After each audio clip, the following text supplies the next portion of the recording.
Hi అండి, welcome to Mani cooking blogs. అందరూ బాగున్నారా? మీరు అందరూ బాగుండాలని మనస్ఫూర్తిగా కోరుకుంటున్నానండి. ఈరోజు స్వీట్ ఐటమ్తో మీ ముందుకు వచ్చాను. ఏంటంటే పాలు పంచదారతో బాసుండి చేసుకుందాం. పాలు పంచదార అండి, దానికి ఎక్కువ ఏం ఇంగ్రీడియంట్స్ అవసరం లేదు. కొద్దిగా యాలక్కాయ పొడి అంతే. బాసుండి తయారు విధానం చూద్దాం. లీటర్ పాలకి నేను హాఫ్ కప్ పంచదార తీసుకున్నానండి. హాఫ్ కప్ పంచదార, ఒక 5 యాలక్కాయలు తీసుకున్నాను. వీటిని మెత్తగా గ్రైండ్ చేసుకున్నాను.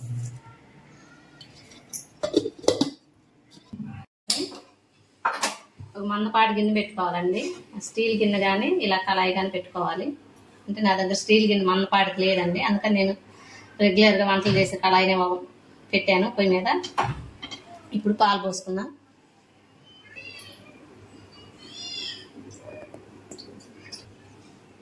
ఈ ఫుల్ క్రీమ్ ఉన్న పాలండి తీసుకోవాలి, అప్పుడే బాసుంది బాగుంటుంది. ఇలా పాలని దగ్గరుండి బాగా కలుపుకుంటా ఉండాలండి, లేకపోతే అడుగు పట్టేస్తుంది, మాడుతుంది. మాడితే ఈ బాసుంది ఫ్లేవర్ మారిపోతుంది అన్నమాట, మాడిన వాసన వచ్చింది. అందుకని అడుగంటకుండా దగ్గరుండి ఇలా కలుపుకుంటా ఉండాలి. పాలు సగం అయ్యేంత వరకు కలుపుకోవాలండి, మరిగించాలి. ఇలా కలుపుకుంటూ బాగా చిక్కగా అవ్వాలండి. చిక్క అయ్యేంత వరకు మన మంటను మీడియం ఫ్లేమ్లో పెట్టుకొని ఇలా కలుపుకుంటూ మరిగించాలి. మధ్య మధ్యలో 1-2 సార్లు తిప్పటం మనం ఆఫ్ చేసి ఇలా కొంచెం చల్లగా గాలి విసిరితే పైన మేగడ అనేది కడుతుందండి. ఆ మేగడని మనం పక్కకు తీసుకోవాలి. చూపిస్తున్నాను చూడండి. మేగడ కట్టేసింది కదా, ఈ మేగడని ఇప్పుడు మనం పక్కకు తీసుకుందాం.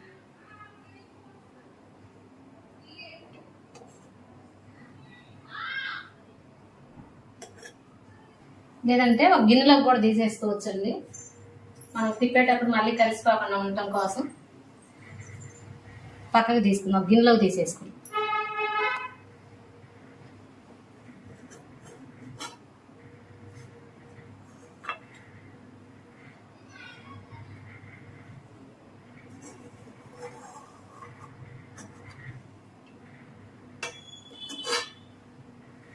ఇలా తీసుకొని పక్కన పెట్టుకున్నాం.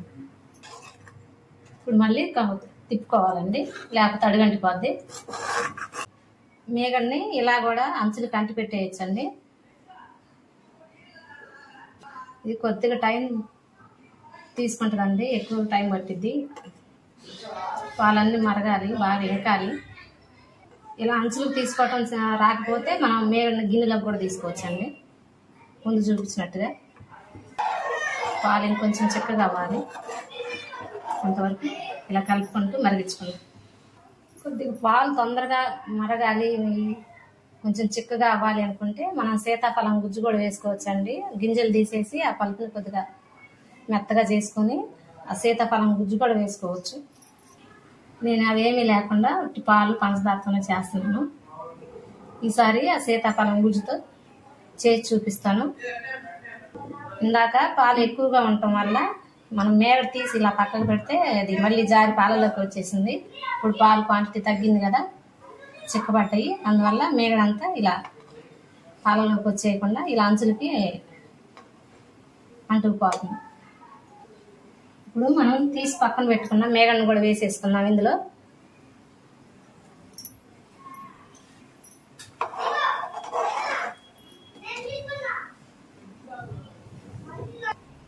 ఎక్కువ టైం పడుతుందండి, ఓపికతో చేసుకోవాలి, కానీ అంతే టేస్టీగా ఉంటుంది. మీరు పంచదార బదులు మిల్క్ మేడ్ కూడా వేసుకోవచ్చండి. మిల్క్ మేడ్ వేసుకుంటే పంచదార అవసరం లేదు. ఆల్రెడీ మిల్క్ మేడ్లో పంచదార ఉంటుంది కాబట్టి, స్వీట్ ఉంటుంది కాబట్టి పంచదార అవసరం లేదు. ఇవన్నీ అంత దగ్గరికి అయిపోయింది, పాలన్నీ చిక్కగా అయ్యి. ఇప్పుడు మనం పంచదార పౌడర్ వేసుకుందాం. మనం మిక్సీ బట్టి పెట్టుకున్నాం కదా, ఆ పంచదారని ఇందులో 2 స్పూన్లు వేస్తున్నానండి. మేము స్వీట్ తక్కువగా తింటాము, అందుకని 2 స్పూన్లు వేస్తున్నాను. యాలక్కాయ పంచదారతో మిక్సీ పట్టాను.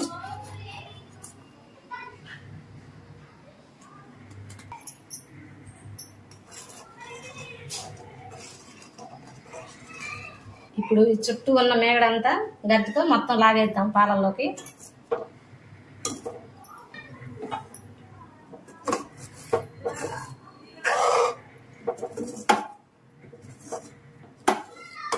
కొంచెం ఈ పాలంతా చేసుకుంటూ మొత్తం ఇదంతా లాగేయాలండి మేగడంతా.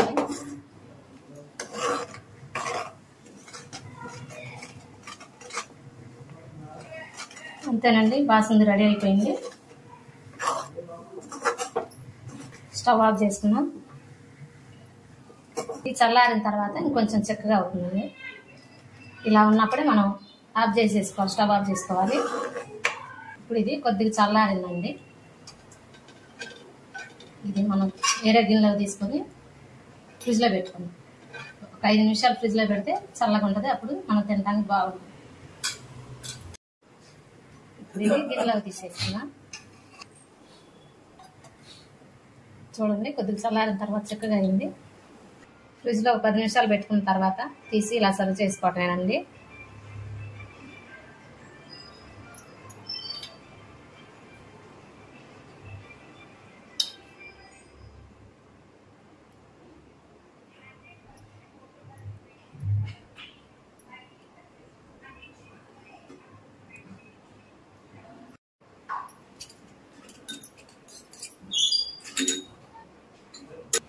అంతేనండి, ఎంతో ఈజీగా చేసుకునే బాసుంది రెడీ అయిపోయింది.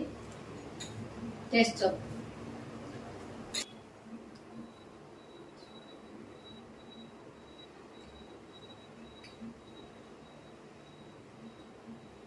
చాలా బాగా వచ్చిందండి. 2 ఇంగ్రీడియంట్స్ అండి, పాలు, పంచదార. తప్పకుండా ట్రై చేయండి.